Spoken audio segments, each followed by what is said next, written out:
Hello, we're going to make bread for our last experiment. We're going to make 2 pieces of bread. I'm going to make the bread without the yeast, and my glamorous assistant Serena is going to make the bread with the yeast.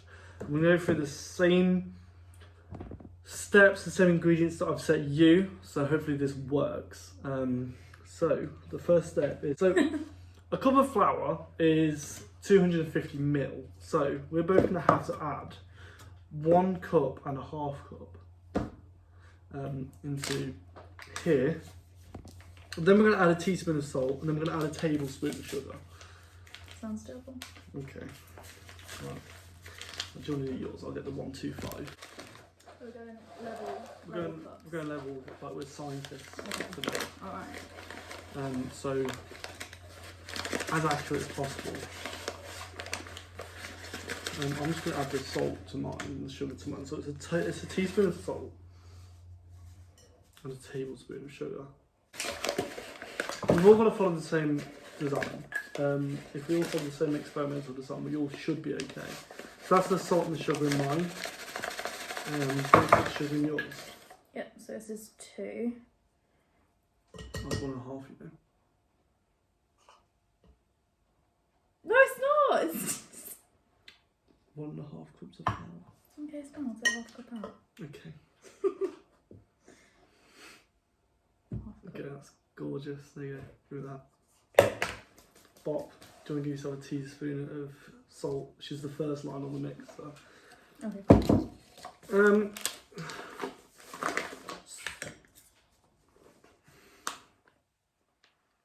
So, in theory, our yeast should make this one rise, because it should make the reaction go quicker. It should produce more carbon dioxide, which will mean yours should rise more, and then hopefully we'll have a nice set of results that proves what we want it to prove, in which case we won't have to lie about our results. Sweet. What's Okay, next? so next is you're going to put in some yeast. So you need to put in 1 packet of yeast into yours. And then we'll add the water. Let's see. I'm not going to put that in mine, because mine is the control. And then we're both going to put in 1 cup of warm water. Yeah, so far in both bowls we've got 1.5 cups of flour, we've got a teaspoon of salt, a tablespoon of sugar. This one has got some yeast in it. And then we're both going to add 1 cup of warm water into our bread, and then we're going to beat it. We can use our hands, but you can use a big spoon. There you go. So I'm instantly regretting not using a big spoon. Gotta do it the old fashioned way. Before they invented spoons. Before you invented spoons, yeah. Oh. That's what I'm going with. Does this feel good? Not particularly. You're regretting the big spoon decision? No, because it'll be fine in a sec. Yeah. Yeah, I think. I hope. So we're going to try and get everything off the side. You should have some flour on the side. We're going to get that all up. And then we're going to start to slowly add slightly more flour. Just so that we have a nice dough and not what we currently have. Yours looks better than mine. What makes a good dough? So good dough cleans the bowl. So mine's a bit wet, so I'm going to add a little bit more flour and really get it in there. Mine was also a bit wet. And dry it out. That's fine. You don't have to use all our flour. We want to use most of our flour, I think. Rip it open. Make sure we're getting as much action in there as possible. We don't want it clinging to our fingers. We don't want it too dry either. It should be its sort of own thing. So I How's just yours want looking? to open it from the inside to just collect a bit more flour, which sounded a bit grim. We're getting there. So then, what's the next step? It is beat enough additional flour to make a soft but kneadable dough, which I think you have at the minute. Mine still probably has a little bit to go. And turn dough out onto floured surface and knead for 3 to 5 minutes or until smooth and elastic. Okay, so next up we just need to flour our surfaces. And then we're going to knead our dough. So we're going to put it down here. We're going to push out with our palms of our hands, and then we're going to fold it back over. Push with the palm of our hands, and then we're going to fold it back over. We're really just going to work the dough. What we're looking for is an elasticy consistency, and it will, when you touch it, it should spring back up basically. Yeah, over there. It takes about 3 to 5 minutes-ish. Okay. It's still sticking to my hands now. If you need to reflour your surface, then don't be afraid. You want to hit me up? Yeah. Just like get it in there. The flour's going to stop the dough sticking to your surface, and obviously we recommend you do this in your kitchen, but our kitchen isn't a filming kitchen. Next we're going to put our dough in the bowl.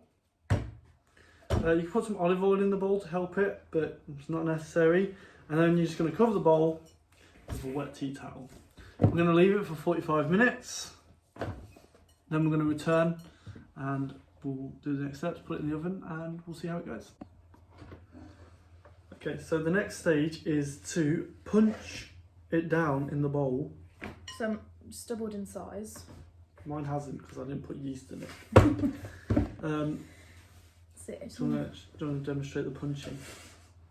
just like that, Just and once. yeah, just once, and it'll.